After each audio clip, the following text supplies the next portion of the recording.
Quais são as principais causas da deficiência auditiva? Olha, a deficiência auditiva tem muitas causas. A gente tem causas ela é uma doença que pode ser congênita, pode ser hereditária e pode ser adquirida, né? Entre as causas que são adquiridas, a mais comum que provoca a surdez é a meningite. Eu quero falar dessas causas adquiridas porque eu acho que são causas que o governo pode trabalhar e pode diminuir, né? A rubéola também provoca muita surdez. Então, as causas que são... a gente tem muitas causas que são hereditárias, que são congênitas, mas assim, nas causas adquiridas eu acho que é onde a gente pode interferir, né? A gente pode combater principalmente a meningite, a rubéola, que são as principais causas de surdez adquirida. Tá? E quais são os graus da deficiência? A deficiência auditiva, ela tem vários graus, né? A literatura diverge um pouco sobre essa questão dos graus, mas de um modo geral, essa classificação que é mais bem vista é de Silverman e Davis, e eles falam que a gente tem 4 graus. A gente tem o grau leve, o moderado, o severo e o profundo. E tem também a anacusia, que é uma perda total de audição, mas é muito raro, porque sempre todo surdo tem um resíduo auditivo. Geralmente as frequências mais alteradas são as frequências agudas, né, que envolve inclusive a zona que a gente chama de zona da fala, né? Então por volta de 1000, 2000, 4000 Hz, 6000 Hz, 8000 Hz, geralmente todas essas frequências estão afetadas. De 500 também às vezes, 250 Hz é menos, mas a gente tem menos sons produzidos nessa frequência de 250. A frequência da fala é 500, 1000 e 2000. E por isso que eles têm dificuldade para perceber quando alguém está falando. Como é o acompanhamento psicológico e social dado a pessoas deficientes auditivas? Olha, de um modo geral, a gente vê assim que tem movimentos sociais para ajudar, né? Mas o grande problema é que muitas vezes não tem uma continuidade, né? Nós temos o Fundo de Solidariedade do Estado, por exemplo, que ele ajuda muito, dando às vezes próteses auditivas para as crianças. Nós temos vários órgãos sociais que tentam ajudar, mas muitas vezes não tem a continuidade, às vezes dão um aparelho e depois fica difícil para conseguir pilha. As universidades estaduais, federais, de modo geral também, têm um serviço que eles colocam o aparelho, adaptam o aparelho, né? E depois eles encaminham para esses serviços sociais que doam o aparelho. O SUS doa bastante o aparelho, né? Agora tem a questão do implante, que também é uma outra história, que muitas vezes as crianças conseguem, mas a gente sabe de muitas que não conseguem também, né?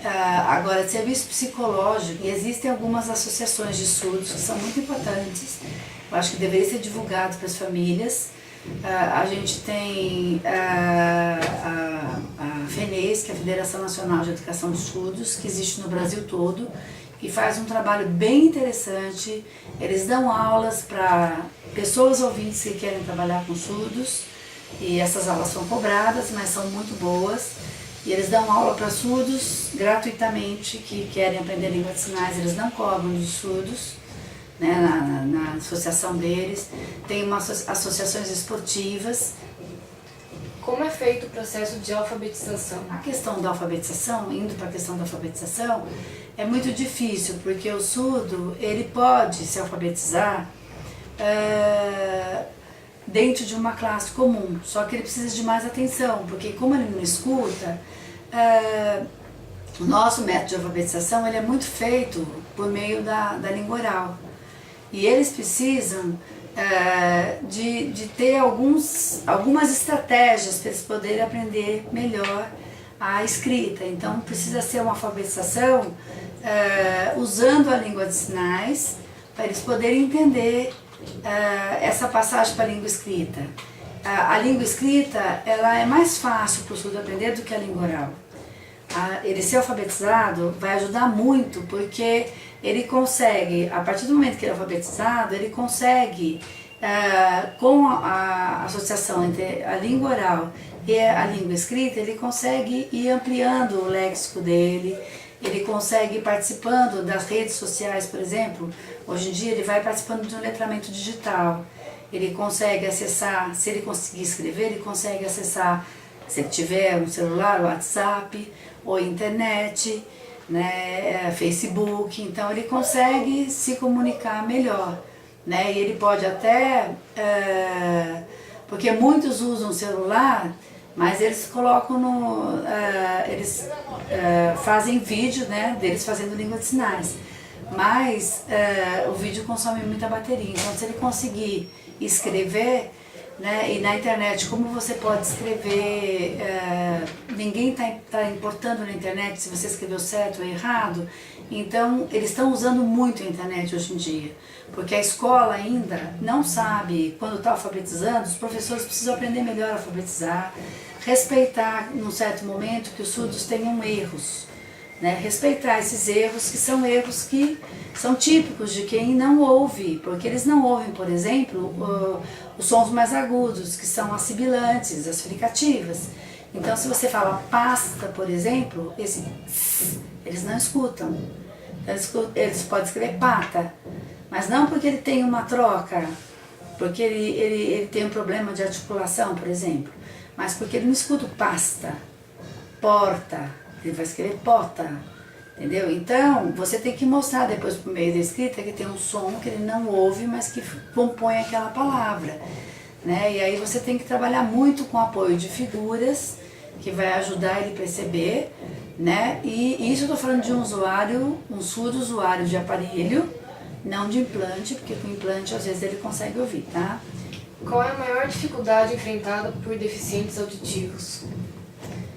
Eu acho que a maior dificuldade deles é a própria comunicação. O grande problema é que tem pessoas que quando percebe que ele é surdo, que ele começa a falar, às vezes ele tem um resíduo de audição, ele consegue falar algumas palavras, mas ele não fala claramente, ele fala, ele torcido assim, né? Às vezes as pessoas não entendem, as pessoas falam assim, não sei falar, entendeu? E às vezes a gente tem surdo que quando a criança é pequena, a mãe não deixa a criança falar, a mãe fala por ela. Esse é um grande problema também. Às vezes ele tem um atraso emocional porque ele não tem as mesmas oportunidades sociais que qualquer indivíduo tem. Tem mãe que protege muito, tem mãe que não deixa sair de casa sozinho, tem mãe que não deixa a criança brincar com os outros amigos. Então, socialmente, eles têm um problema muito grande e isso prejudica a comunicação, porque muitos têm problema de comunicação porque são muito fechados, muito dependentes da mãe. Outros, pela própria característica de personalidade, eles se soltam mais, né? Mas aí, quando eles vão para a rua, a mãe vai atrás, a mãe tem medo. E eles, na verdade, eles não têm problema de comunicação. Quando eles têm possibilidade de conviver com outros surdos, eles se comunicam muito bem. Tanto é que eles adoram encontrar com outros surdos porque eles se identificam, eles trocam angústias, né? Principalmente menina, nessa fase que está virando adolescente, ela tem uma série de dúvidas, de angústias sobre será que eu posso, como é que eu beijo, como é que eu posso namorar, o que eu posso fazer. E tem mãe que tem medo da criança, que é uma pré-adolescente, né? De sair na rua com qualquer pessoa, e aí coloca um monte de inverdades, né, para essa criança, e às vezes tem surda que já é moça e acha que se pegar na mão de um moço vai ficar grávida, sabe? Então assim, eles são às vezes hiper protegidos pelos pais e isso dificulta muito o relacionamento social e a comunicação.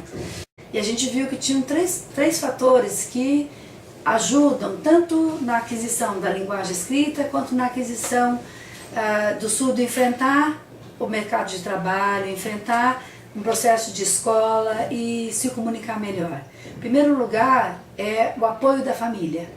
uma família que realmente dá a oportunidade desse surdo sair de casa, conviver com outras pessoas, sabe? Pegar o metrô, levar esse surdo num jardim zoológico para ele conhecer os animais de perto, levar esse surdo para assistir um filme no cinema, é super importante, né? A segunda condição para o surdo se sair bem é característica própria dele mesmo, é força de vontade e perseverança. Isso faz muita diferença. E a terceira condição para ele se sair bem é ele encontrar, ele ter um aparelho, uma prótese auditiva, ou ele aprender muito bem a língua de sinais. Então ele tem encontrado pessoas no caminho dele que colocou ou uma prótese auditiva bem colocada, porque tem muitas que são doadas às vezes pelo SUS, mas não passam nem por um fonoaudiólogo para fazer indicação dessa prótese. Então ele usa o aparelho, mas não é o melhor aparelho para ele. Então ele está bem aparelhado, ou ele ter acesso bem, um bom acesso à língua oral e ter condições, uma família que ajude, né? Quando ele usa a língua oral, ele precisa de uma família que ajude ele em casa, não fazendo a tarefa por ele, mas estando perto, tirando dúvidas, né? Porque tem muita mãe de surdo que faz tudo para ele, faz a tarefa, ela não está ajudando, ela só prejudica. Mas essa mãe que está perto e que incentiva, o surdo tem que ser criado como qualquer outro filho. Quando ele faz alguma coisa errada, ele tem que ser cobrado, tem que ser chamado a atenção, né? Quando ele não quer fazer tarefa, quando ele tem que conversar com ele, saber por que ele não quer fazer tarefa, o que está difícil, né? Então, ter alguém perto que ajudou, ou por meio de língua de sinais, ou por meio de língua oral, isso também faz uma grande diferença. Que às vezes não é só a família, às vezes é ter um bom professor, às vezes é ter um outro surdo que está mais avançado e ajuda. Como a família deve se adaptar à A gente deficiência? tem que ensinar às vezes o pai como brincar com o filho, como estimular o filho. Tem muito pai que se sente culpado, né? Pai e mãe. Então, às vezes a vinda de um filho surdo na família, às vezes não. Acho que 99,9% das pessoas, ninguém quer ter um filho surdo na sua família. Então a chegada de um surdo na família, ela desestabiliza muito essa família, muito mesmo. Cria um problema seríssimo às vezes com os outros filhos, porque quando você tem um filho surdo e tem outros filhos na família, geralmente a mãe para de trabalhar para cuidar desse filho surdo. E os outros filhos acabam tendo, às vezes, ter uma relação muito boa, mas às vezes tem uma relação de ciúmes, né? E até assim de incômodo com aquela criança que chegou e mudou toda a família. E a família precisa de muita ajuda. Eu acho que ter um apoio, ter profissionais que possam auxiliar nessa questão familiar é muito importante. Quais devem ser as atitudes da sociedade perante esse tipo de diversidade? Eu acho assim, nós já tivemos alguns movimentos, né? Por exemplo, em alguns hospitais é imprescindível que você tenha surdos que possam estar atendendo pessoas surdas que não sabem falar muito bem ou que não sabem escrever muito bem quando vão fazer o exame no hospital. E hoje, por lei, quando um surdo vai no hospital, a sociedade pode acionar a FENEIS e a FENEIS envia o intérprete para acompanhar esse surdo. Só que assim, sempre gera um custo, né? A gente tem muita história de surdo, por exemplo, que às vezes precisa de um apoio. Quando vai, por exemplo, tem uma ação na justiça, né, ele vai participar dessa ação, ele precisa de ter um intérprete para ajudá-lo. Às vezes em questões eles são muito facilmente enganados às vezes. Então vendem, por exemplo, algum terreno, alguma coisa que não é muito legal para eles, eles precisam de apoio e nem sempre a gente tem. E o governo tem a obrigação de pagar o intérprete para situações hospitalares de consulta. Então eu acho que a sociedade poderia ajudar mais divulgando nos meios televisivos, rádio, jornais, né, que o surdo pode contar com esse tipo de apoio. Os surdos já sabem que eles podem andar de ônibus e têm direito a um acompanhante gratuitamente, né? Mas tem muitas coisas que os surdos não sabem ainda, então eles sofrem muito. Eu acho que a sociedade teria que se mobilizar mais. Cada estabelecimento social, né, bancos, supermercados, deveriam ter pessoas que estivessem aptas para receber qualquer tipo de deficiente, principalmente os surdos, no caso o intérprete de língua de sinais. Eu acho que infelizmente os jornais falam muito dão muito ibope para assaltos, para essas coisas, mas nós temos muito poucos divulgação de trabalhos bem feitos na área da inclusão, na área da deficiência, pessoas com diversidade. O tema do nosso trabalho em questão é a mulher deficiente.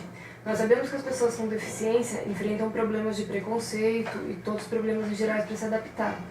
As mulheres deficientes em questão, elas sofrem mais preconceito ou são mais prejudicadas do que os homens? Eu vejo assim, que tanto o homem ou a mulher, aquele surdo que é mais tímido ou que a família cria mais, né? Às vezes nem é a personalidade dele, mas a família cria ele com muito medo, com muito receio, então ele acaba se soltando menos, tendo mais problemas depois no futuro, vai ter mais discriminação, né? De um modo geral, as mães tendem a proteger mais as meninas, né? Por isso as mulheres ficam, os homens elas soltam mais e as meninas elas prendem mais, né? E eu acho que isso pode gerar problema sim.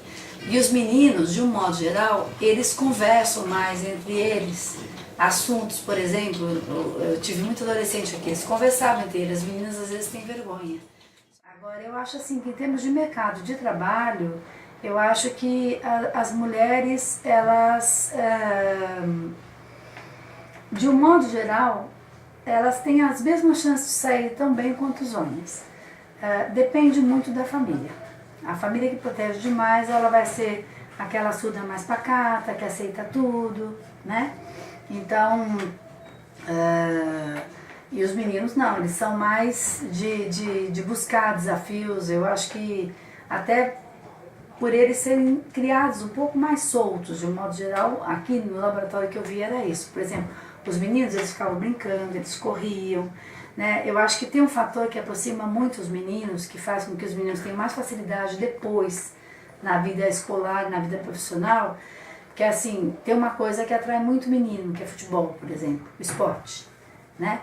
Então eles vão jogar futebol, eles vão, às vezes eles jogavam aqui aquelas bate-figurinha, sabe?